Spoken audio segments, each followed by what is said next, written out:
কথা বলা হচ্ছে। আমি বলেছি একের পর এক দেখা যায় মমতা ব্যানার্জি আপনারাই তো পাওয়ারফুল হয়েছিলেন, আমরা নই। আপনারাই পাওয়ারফুল হয়েছিলেন। আমরা দিদিকে ধরেই রয়েছি রাজনীতিতে, দিদিকে ধরেই রাজনীতিতে থাকবো যতদিন আছে ততদিন দিদি হয়ে থাকবো। আপনারা অভিষেক ব্যানার্জিকে এখন কেন দায়ী করছেন? এবং যে ছবি আমরা দেখাচ্ছি, এই যে বক্তব্য কল্যাণ বন্দ্যোপাধ্যায়ের এই বক্তব্য কিন্তু অত্যন্ত তাৎপর্য। অভিষেক ব্যানার্জির কোনো দোষ নেই। অভিষেক ব্যানার্জির একটাই ভুল যে আপনাদের মতো শয়তানদের ওরা চিনতে পারেনি। অভিষেক ব্যানার্জি যথেষ্ট পরিশ্রম করে, দলের জন্য পরিশ্রম করে। আজকে দুর্ভাগ্য, আপনাকে একটা কথা বলি, দিদিও জেনে নিন, এই যে ছেলেটিকে যাকে আপনি সমস্ত ট্রেড ইউনিয়নের দায়িত্ব দিয়েছিলেন, সে কিছুই নয়, একটা বড় গুন্ডা, বড় চোর। সে উত্তরবঙ্গ থেকে আরম্ভ করে শেষকাল পর্যন্ত একটা টোল প্লাজায় আমার কনস্টিটুয়েন্সি সেই কনস্টিটুয়েন্সি নাক গলিয়ে বলছে না, একে প্রেসিডেন্ট করতে হবে। আমি বললাম কেন, ওকে প্রেসিডেন্ট করলে মাল কি তুমি বেশি তুলতে পারবে? আমি হতে দেবো। ও যিনি বড় বড় হুইসেল ব্লোয়ারের কথা বলছেন না, ওর মতো ডাকাত চোর একটাও জন্মায়নি, একটাও নেই। আগামী দিনে হিসেব হবে। বাংলার মানুষ তৃণমূল কংগ্রেসের মমতা বন্দ্যোপাধ্যায় ছাড়া আর কিছু বোঝে না। যারা মনে করবে যে মমতা বন্দ্যোপাধ্যায়কে বাদ দিয়ে অন্য কিছু করব, আমি কথা দিয়ে যাচ্ছি, আগামী 2 থেকে 3 বছরের মতো দুর্মূষ হয়ে আপনারা পশ্চিম বাংলার মাটিতে ঘুরবেন। চুরি করেছেন করুন, শুভেন্দু অধিকারী আপনাদের বলেছেন চুরি থেকে বাঁচিয়ে দেবো, কিন্তু এইবার আমি দেখব, আমি ওই চোর তৃণমূল কংগ্রেসের এমএলএদের দেখব যারা শুভেন্দু অধিকারীর সঙ্গে হাত মেলাচ্ছে। একটা করে মামলা করব, সুপ্রিম কোর্ট পর্যন্ত টেনে নিয়ে যাব। শুভেন্দুর এই বড় বড় কথা তো, আর শ্রমিকের বড় বড় কথা কেমন করে আমি দেখব। শ্রমিকের গতি চলবে, ওর সময় ভালো, কপাল ভালো। জীবনে কোনোদিন সিপিএম এর সঙ্গে আন্দোলন করেনি, সিপিএম এর বিরুদ্ধে। যখন পশ্চিমবাংলায় গণতন্ত্র ফিরে এলো তখন কথা বলতে পারলো, না হলে কথা বলতে পারতো না। এখন ওর কপাল ভালো, ওর সময় হয়েছে। ও একদিকে বড় বড় বক্তৃতা মারছে, আর একদিকে বিজেপির ছেলেদের লেলিয়ে দিচ্ছে মার খেয়ে গেলে উনি এখন বলেছেন জনরস, নাহলে বলছে তৃণমূল কংগ্রেসের এরা লোক। জনরস কি জিনিস জানেন না। জনরস যেদিন তৈরি হবে সেদিনকে শুভেন্দু অধিকারীকে 14 তলা থেকে নিচে নামিয়ে নিয়ে আসবে।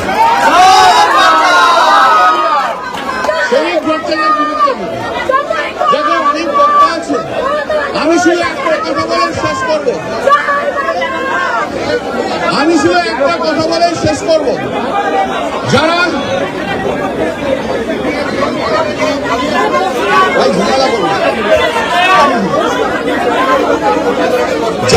শুনুন, আমি শুধু আপনাদের একটা কথাই বলবো, আজ যারা আপনারা এখানে এসেছেন সেমনি লাখো লাখো তৃণমূল কংগ্রেস কর্মী মমতা বন্দ্যোপাধ্যায়ের জন্য তৈরি হয়ে আছে। কারোর কথা শোনার দরকার নেই। আপনার লোকাল লিডাররা নামলো কি? আরে ভাই, কেন রং করছেন আপনারা? কেন আপনারা ঝামেলা করছেন মিডিয়ার লোকেরা? বসিয়ে দে সকলকে বসিয়ে দে, বসা 24 ঘন্টা বসিয়ে দে বলুন।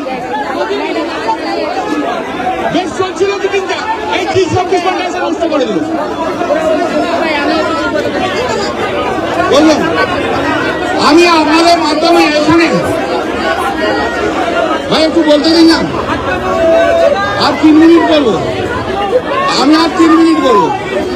আমি আপনাদের কাছে আবেদন জানিয়ে যাব, যারা আজ এসছেন তারা সাচ্চা তৃণমূল কংগ্রেস কর্মী।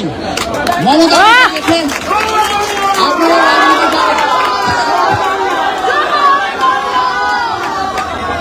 মমতা দিকে দেখে আপনারা রাজনীতি করেন, এরকম লাখো লাখো ছেলে পশ্চিমবাংলায় রয়েছে। আপনারা যে যার নিজের জায়গায় ছাপিয়ে পড়ুন, কোন নেতা কি বলছে বলার অপেক্ষা করতে হবে না।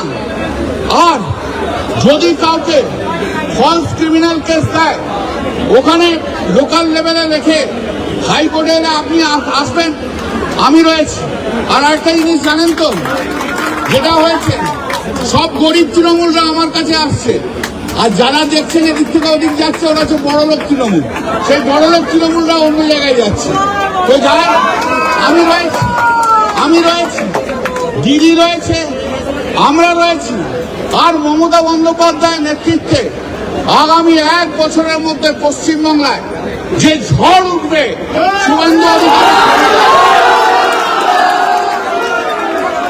শুভেন্দু অধিকারী ক্ষমতা হবে না সেই ঝড় সামলানো। জয় হিন্দ, বন্দে মাতরম, জয় বাংলা।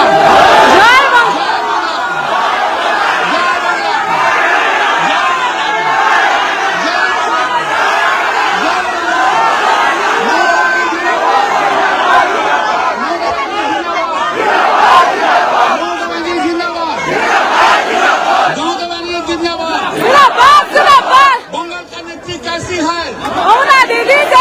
बंगाल का नेत्री कैसी है? बंगाल का नेत्री कैसी है? बंगाल का दुश्मन कैसा है? बंगाल का दुश्मन कैसा है? बंगाल का दुश्मन कैसा है? बंगाल का नेत्री कैसी है? बंगाल का नेत्री कैसी है? बंगाल का नेत्री कैसी है? बंगाल का दुश्मन कैसा है? बंगाल का दुश्मन कैसा है? बंगाल का दुश्मन कैसा है? जय बांग्ला। কল্যাণ ব্যানার্জির বক্তব্য আমরা আপনাদের সামনে তুলে ধরছিলাম এবং খুব ইন্টারেস্টিংলি তিনি বললেন যে অভিষেক ব্যানার্জির কোনো দোষ নেই, ঋতব্রত বড় চোর। কোথাও গিয়ে কি তাহলে অভিষেক ব্যানার্জিকে আড়াল করার চেষ্টা? সত্ত্বেও আমি আমাদের ভাই বোনদের অনুরোধ করবো, আপনারা পুলিশের সন্ত্রাস অগ্রাহ্য করে এখানে এসছেন, বিজেপির লুম্পেনদের সন্ত্রাস অগ্রাহ্য করে এখানে এসছেন। আমি প্রশাসনকে দোষ দিই না, আমি একদিন প্রশাসন চালিয়ে এসছি, কিন্তু সরকারের রাজার অধীনে কাকে দিয়েছে রাজার পাট? যে রাজা আগে পুলিশের বদনাম করছে এবং পুলিশকে দিয়ে অত্যাচার করাচ্ছে, এমএলএদের বাড়ি বাড়ি গিয়ে থ্রেট করছে, বলছে মিটিংয়ে যাবেন না। এটা পুলিশের কাজ নয়। অভিষেক যখন